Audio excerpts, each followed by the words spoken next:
square. If it's a rectangle, that's a church.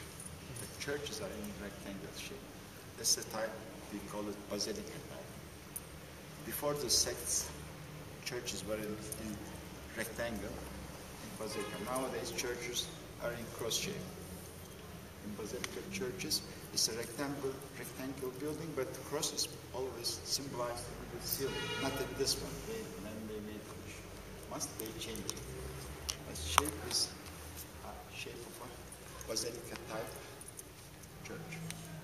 Well, in Muslim religion, those lines are for praying. People all and row here, all rows, and that's where the priest or the imam is serving controlling the service, controlling the prayer. As I mentioned, Muslims are praying 5 times a day. One is the sunrise, second is the noon, afternoon, evening, and night. So that's where the priest or the imam or hujjah is standing. That place is used for discussions. You should be sitting there daily. That's the place where you're asking questions. He will explain you what's bad, what's good, what should be done, what should not be done. Things like that. And this one, the stairs, are used during Friday. Friday is a Muslim holiday. But in Turkey, our holiday, like European people, Saturday and Sunday, we are not working. But still in religion, holiday is Friday. That's the time, at noon time, the imam or the hujjah is going up and giving a lecture to the population. In the Muslim religion, women and men do not pray together. Prayers are not unisex. So this place is used for men. Ladies, either upstairs or another side. They don't pray together. But mostly in big mosques, always the balcony for ladies and this lobby or the salon is for men. What's up on the display? That's just a holy book. They just place it there. When we have a square, nice square, in Muslim religion we have 4 caliphates, like apostles of Jesus. Jesus had 13 apostles, and Muhammad had 4 caliphates. So every column or every pillar is mentioning one apostle, one caliphate. And the center of the ceiling is always symbolizing the God. Sky. Muhammad, the prophet, is symbolized by the mimbar. You call it as apsis. In Muslim religion, mimbar is apsis. That's it. Where faces Makkah. Yes, exactly. That's a question. In Muslim religion, Muslims are praying towards Mecca. Mecca is the place where the Prophet was born. From here southeast, probably from the United States, for Muslims praying directed to east. But Christians are always praying towards east. You should remember, I explained that yesterday, and I did 2 days ago. The reason is, according to the religions, the end of the world will begin from east, doomsday. That's the day Jesus Christ will born again. That's why the Christians are praying towards that direction. But it's similar in all religions. Muslims are burying their dead bodies facing east. The end of the world, they'll all be standing up and facing.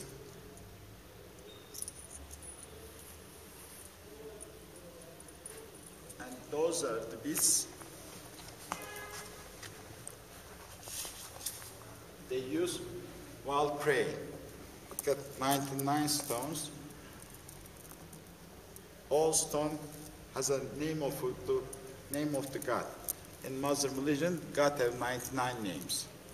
So while they're praying, they pray for each name, one by one. Well, I'm not that Muslim, I don't know the praise.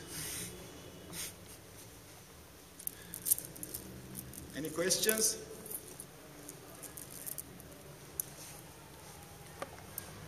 In Anatolia, I prefer not to give any specific dates because most of them are assumed.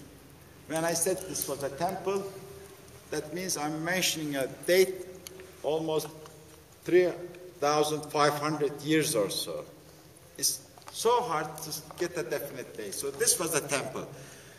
They made it Christian. That was the 1st or 2nd century. Then it became a church, mosque. So I prefer not to give dates because you're in a country 100 years, 200, 600 years are just brand new.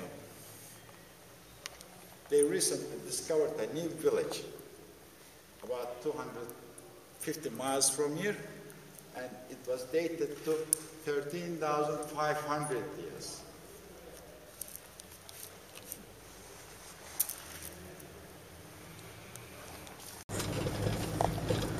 On the way back, coming from the lunch, we'll see the Orontes River. It's right next to the museum.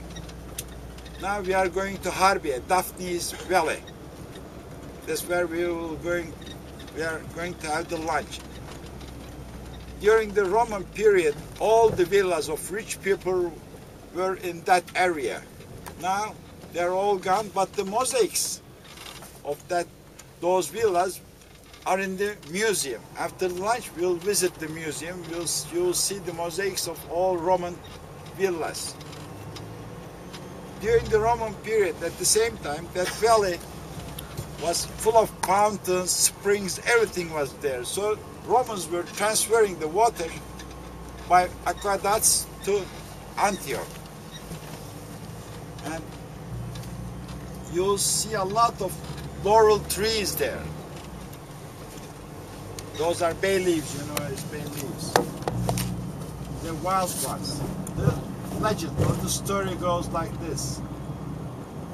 Daphne was a very beautiful girl. And Apollo, you know, the god Apollon from pagan terms, was in love with Daphne. He was trying to get her, but she was refusing because she was not in love with Apollo. Apollo was always chasing her, just trying to get her. One day, he decided to definitely finish it. He began running after her, and she was escaping. But she got in a point there where she cannot do nothing. Then she began praying God. That was Zeus. I use Turkish pronunciation because in all the languages, gods have so many different names. Zeus, probably you know him. Zeus. She began praying to Zeus. Please, I don't want Apollo. Please, I don't want to marry her. I don't want to be his wife. And somehow Zeus was in love with her too.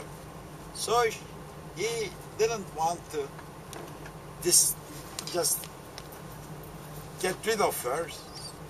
So he turned her to a laurel tree, Daphne tree. That's where the name of the valley is coming from. So we are going to Daphne's Valley. We will have the lunch there.